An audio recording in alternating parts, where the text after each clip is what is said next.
Hello, guys. We have a 5-game NBA slate for this Saturday, January 2nd. Starting off with the first game, Knicks at the Pacers. The Knicks, they still have a lot of injuries that we have to monitor, so we're going to have to check back on that. But I did hear that the Knicks announcer did say Alec Burks could miss a week. That was a few days ago, so probably Burks would be out, but still, he's being listed as questionable, so we don't know.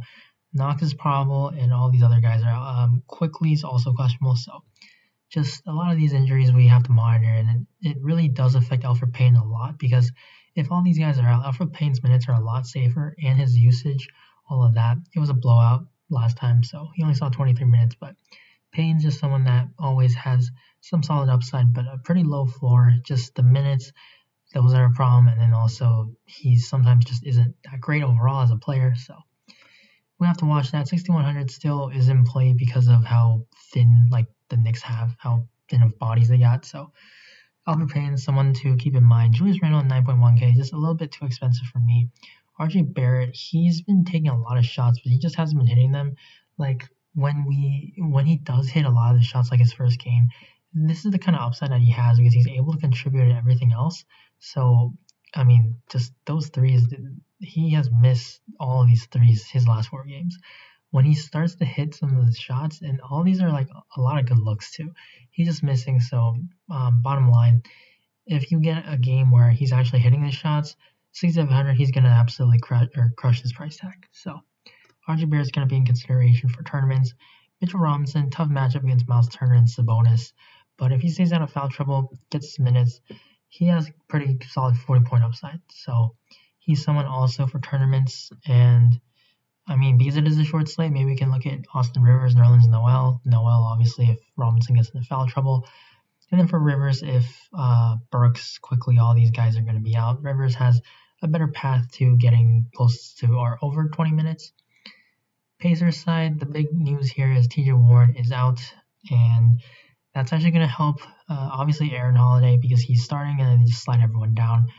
But Justin Holiday as well, 4,400, a little bit expensive because he's a pretty low usage player with a very low floor. But because that's going to help his minutes, obviously it's a bump, but also his price tag has been bumped up.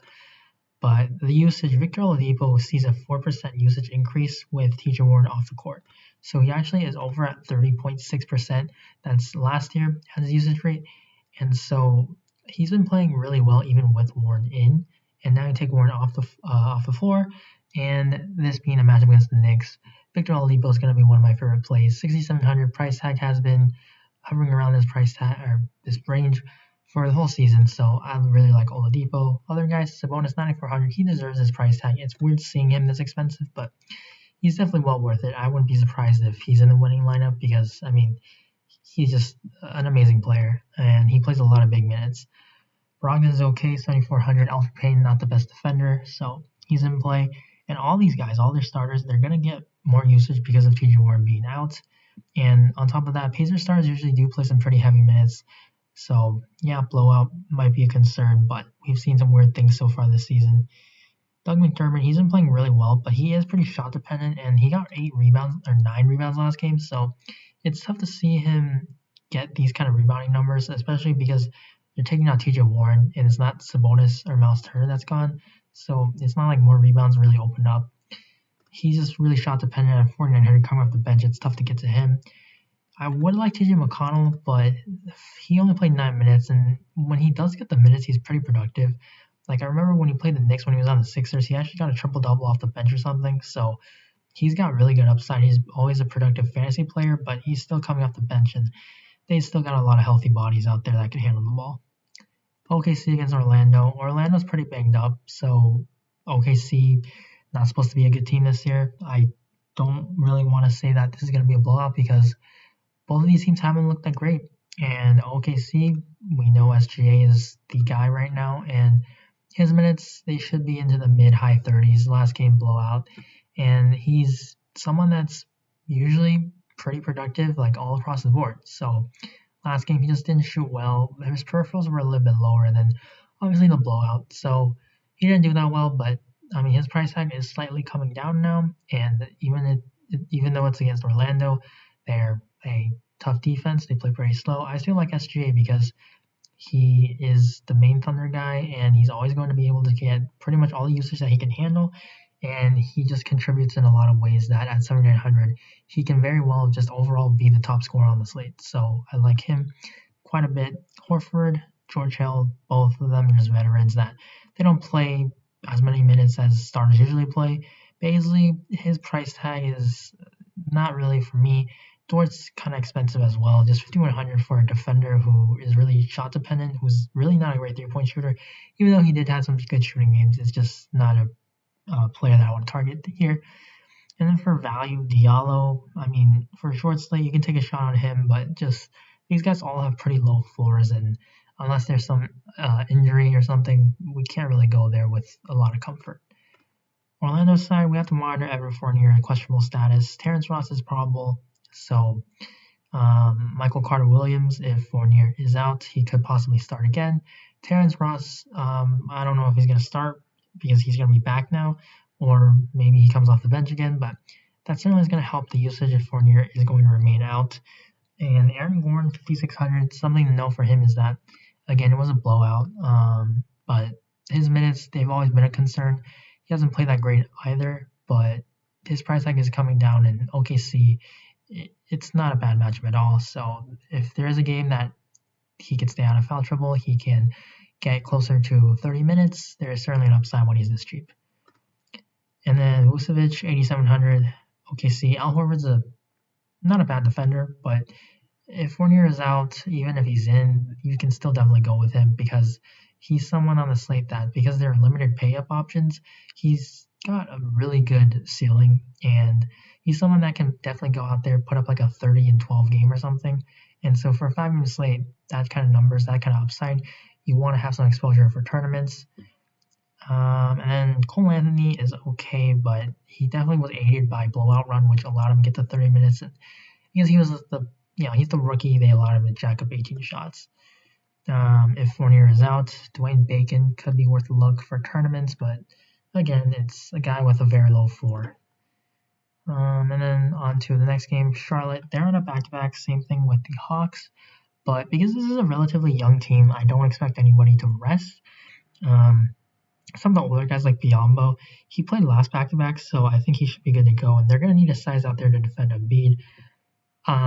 It's really concerning here, obviously, if you get anybody trying to defend Embiid, but I think he might have some elevated ownership because he's been pretty consistent, and he put up a 60 and 12 game for the first, so I don't really want to chase that. I think he's a pretty solid big man, but he's just not like amazing, and it's just going up against Embiid, it's really not a great play. Other guys, I think I prefer Graham over Rozier because they're pretty similar in the way they shoot, and he's $700 cheaper. Hayward's fine, 7,200. He definitely has upside, but he has a pretty low floor too for a guy at this price tag. Bridges coming off the bench, not for me. PJ Washington's okay, but I mean, if you get PJ Washington playing center minutes, it's against Joel Embiid, and the way the Philly runs their rotation, I don't really think PJ Washington can handle Embiid. They're probably gonna have to double a lot. That can definitely help, but it's just going to be a tough assignment for PJ and Biyombo. LaMelo Ball is interesting, but I'm afraid his ownership might be a little bit too high. This is a really big guard that does a little bit of everything, so it's just very productive for fantasy purposes, and also because he is young, he's the rookie, number 3 pick, he should be able to stay on the floor if this game turns into a blowout. So in that way, I think he is kind of safe, but being a rookie and his shot, sometimes it might not fall. It is tough to pick a guy that could have like a really low floor and kill you. So LaMelo, I think you can definitely have some tournament exposure though. And yeah, Philly side, Joel Embiid 10K. This is a very good matchup. Charlotte, I always like to target them with centers, but you have to think about blowouts, and also at 10K Embiid, this is about where he's usually priced at, so there's not like a discount. He can certainly go out there and crush, even if it's within 3 quarters. He could go out there, put up a 30 and 15 game in 3 quarters. Like, that's how great Embiid is. But there are just some concerns because if this game does blow out, or maybe Ben Simmons, Tobias Harris, they have a good game, Seth Curry is hot from 3, there are just ways where this can definitely go wrong. So it doesn't feel like a core play for me. Simmons at 9K, I just rather go to Embiid then. Tobias 7,300, he has a pretty low floor, and when Simmons and Embiid are both healthy, I just don't really go with Tobias, and especially with this price tag. On to the Cavs, Drummond 9,200. You can definitely attack Atlanta because they're pretty turnover prone, Trae Young and other guys. So there's definitely a lot of steal potential for Drummond, and Trae Young drives a lot, so there's also block upside. So this is a good matchup for Drummond. 9,200 though, it is a little bit pricey, but he certainly is worth his tag, and also he was in foul trouble last time, so we should be able to see him play some pretty heavy minutes in the mid 30s. So Drummond usually a double-double lock, gets a lot of defensive stats, so I do like him. And then other guys, Kevin Love is still going to be out. So, Sexton, 7,100 just doesn't really feel that great. Garland, I think I prefer him over Sexton. He's been pretty good, and because he is a young guy, I think that this kind of usage, these shots, the production is pretty sustainable because Sexton's been more of the scorer, Garland more of the playmaker. So against Atlanta, bad defense, back-to-back, I think it definitely can make Garland a pretty solid play. I think these stats, 53 is not really something that we should expect, but 30s at least, I think it's definitely pretty solid cash play maybe because it is a short slate. And then Cedi Osman, 4,600. He has been shooting so poorly, but you look at his production, if he just makes a few more shots, like at 4,600, he can get there. And again, it's a great matchup against Atlanta. So for tournaments, yes, but also just a very low floor guy that I can't recommend as a court play. McGee, he had a very weird game. I mean, he benefited from Drummond foul trouble. He himself got into foul trouble, so he shouldn't play more than 14 minutes if he stays out of that. But 11 shots and 13 rebounds, this is not something that we usually can see out of McGee. Dante Exum, 3,600. His minutes are pretty nice. Sometimes he does get blowout run, but he's also got a really low floor. But for 5-game slate, he's someone that actually has some upside at his price tag. So for tournaments, he's worth a shot. Atlanta side, back-to-back, so we have to monitor Clint Capella mainly. He played 30 minutes out of nowhere, which, that's good to see, but on a back-to-back, that is concerning because maybe they just wanted to play him today, full go, and then on the second end, they rest him. But because we don't know that, I'm going to have to assume that he plays as of now. Obviously, check on that, but at 5,200, then I'm going to have him as a pretty good play. 30 minutes of someone that can get a double-double easily with block upside, assist, I don't expect him to get 6. But at 5,200 is way too cheap for a Cavs team that is not good defensively. Drummond's a tough matchup, so sure, there's some foul trouble risk, but this is not someone that has like these crazy foul troubles like Mitchell Robinson or something. So I do like Capella. He's probably my favorite play on the Hawks if he does indeed play. Other guys, Rondo was out for an injury, but we don't know if that was just rest because it's a back-to-back. If he is still out, then Bogdan's going to get a boost because he ball handles more. And then the price tags for some of these wings, they've come up, so not really for me. If Rondo does play, I do like him. He's really productive for a backup, and it's tough to see him get a lot of minutes, but he's really productive with whatever minutes he gets. Last game, Toronto and the Pelicans.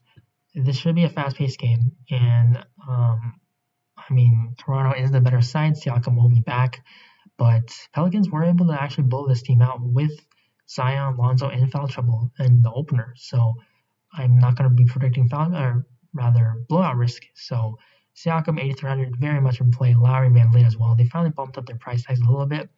I'm still going to prefer Lowry because of just how the minutes are worked out. VanVleet plays with Siakam a lot while Lowry is alone. Other guys, I think Boucher is a very intriguing tournament play here because the game where he got 5 minutes, that was because they wanted to match up with Joel Embiid, which forced Boucher to lose minutes and then allowed Alex Len to enter the rotation. So if you just take that game off, which New Orleans, they don't have, Steven Adams is not the same Joel Embiid type player. He has been really productive. He's always been really productive. And even if he gets only teens of minutes, he's able to pay off this 4,700 price tag. So I don't think he's going to be too chalky. I hope he's not. And he's just so productive. This is someone that is a center, but he has power forward eligibility. That's another plus. And he rebounds and he blocks just so well. He can shoot threes. He's just a great fantasy player.